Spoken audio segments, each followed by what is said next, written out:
Well, good Taco Tuesday morning, friends. Mark Holmes here, of course, with Joe Boo's not here, but I've got Michael Anthony, Fitness Reactions and Gig Economy. How you doing, Mike? You're what?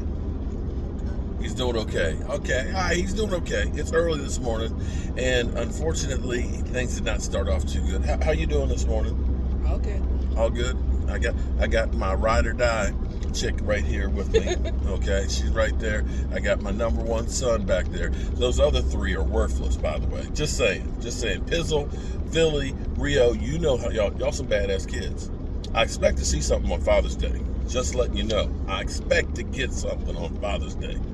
Anyway, this is not how my normal morning video starts. I got up, I was doing things. I needed to get on the road early this morning, and unfortunately, the record just did not record. So I sat there, I talked for 20 minutes and got everything that I was thinking about out, and it just didn't work. So, and I just needed to get on the road before traffic got bad. So I get this stuff done. I got to get this floor up and a new floor laid down today. Anyway, the draft. The day after tomorrow, the Cowboys will be on the clock. We'll be getting the next generation. The thing that's crazy about the draft is you just don't know. You literally just don't know what you're going to get. You know, it's crazy because we listen to all these draft experts, the Mel Kipers and the Todd McShays and all this, that, and the other. They do all these mock drafts. And what I had this morning in the clip was kind of funny because you know how much I like listening to Rich Eisen. Rich Eisen had went through and he was doing his top 10 mock draft.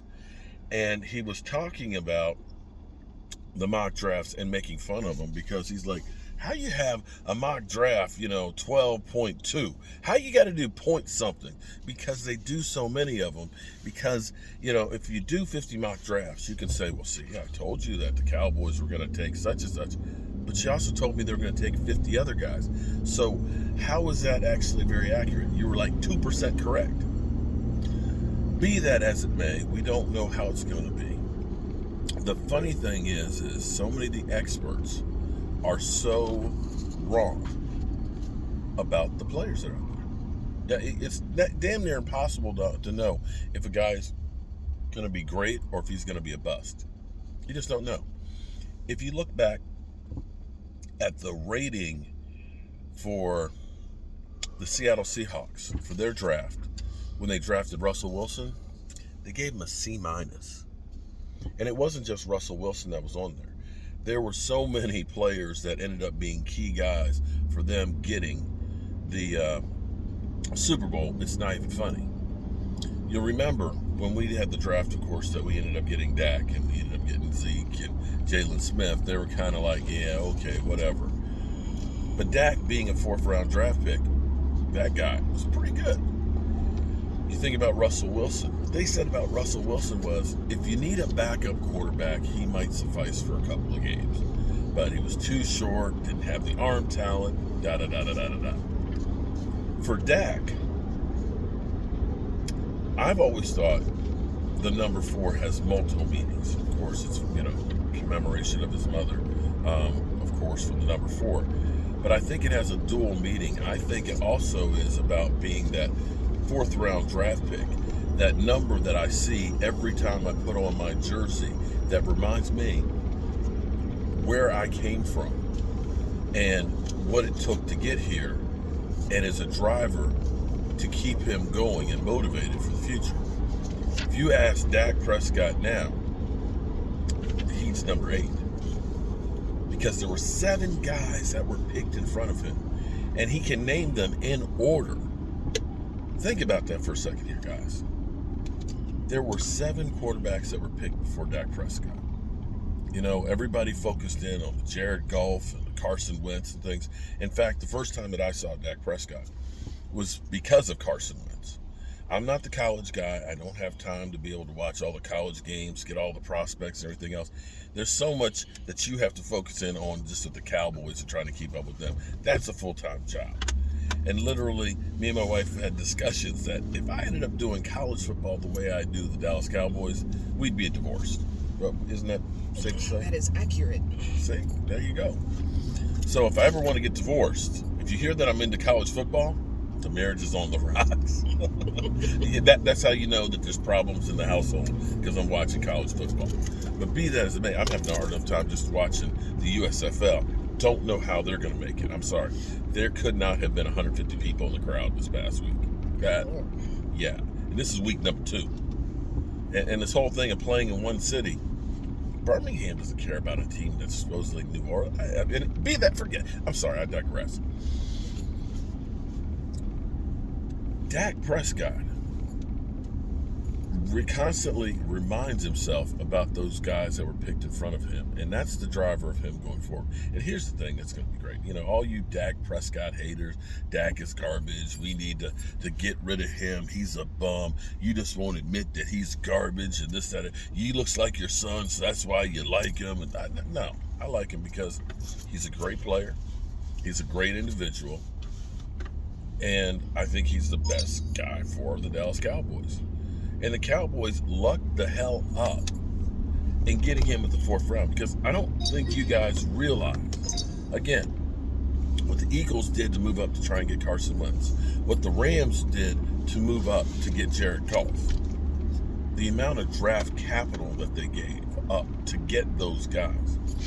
But not only that, we tried to move up, not once but twice in the draft, to get quarterbacks. We first tried to get up there with Paxton Lynch, but Denver made a sweeter offer to get there, and they ended up taking him. So we could have had Paxton Lynch. Now, back to the USFL. Did you see Paxton Lynch last week literally get eviscerated by Jason Garrett on how bad he was? Literally. It was that bad. First 3 drives was a fumble and an interception. And that's the USFL, not the NFL. Jerry Jones wanted that guy. After Paxton Lynch, Christian Hackenberg. Hacking is about right, because he couldn't throw the football. He didn't even make it on the field. Now, I will say Jacoby Brissett, he did win a game for New England, which every first-time starter for New England always wins their first game. That's just something Bill Belichick does. He ended up getting paid, at least with the Colts, and started for them for a year. But Jacoby Brissett, no big deal. The real big head scratcher is where Cleveland took Cody Kessler. Cody Kessler! Talk about bum. That guy, wow. Cody Kessler was drafted ahead of Dak Prescott.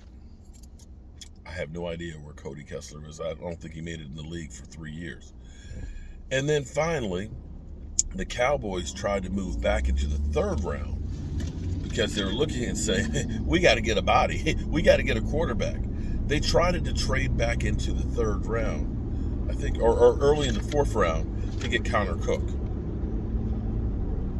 Can you imagine if we had gotten Connor Cook? In the end, those 7 guys were drafted. Dak was all that was left. Do you think the Cowboys looked and said, that's going to be our franchise quarterback? That's the guy we're going to pay more money to on his contract than Jerry Jones originally spent for the Dallas Cowboys? That Dak Prescott, that guy, that 8th pick quarterback, was going to have more touchdown passes in a season than any other quarterback from the Dallas Cowboys. Now, I know you can't really compare it to Roger Staubach or Troy Aikman. You know, I want to point out that Troy Aikman only had one season where he had more than 20 touchdown passes. I don't know if some of you guys know that, but only one season of 20-plus touchdowns.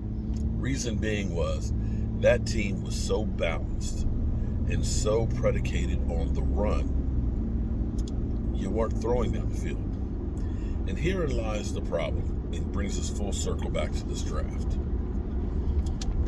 When you look at the Dallas Cowboys Super Bowl teams, those teams all had some things in common. Great defenses that could stop the run. Doomsday defense, the Doomsday 2, whatever you want to call it. They had great running attacks between Tony Dorsett, between Emmitt Smith. Great offensive lines. The Great Wall of Dallas. They had a great quarterback, playmaking wide receiver, be it Drew Pearson, be it Michael Irvin, and a balanced attack. Hopefully with this draft, we get back on track of getting this together. For me, it's still all about the lines. If you do not get that run stuffing,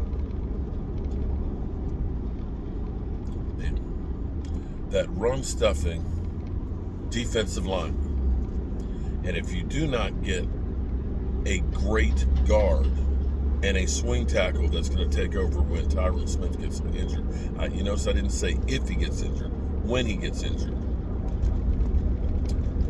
Both of those things will change the dynamic of the team, because the feeling we always have when it comes playoff time is problems running the football and problems stopping the run. And both of those solutions come on the line.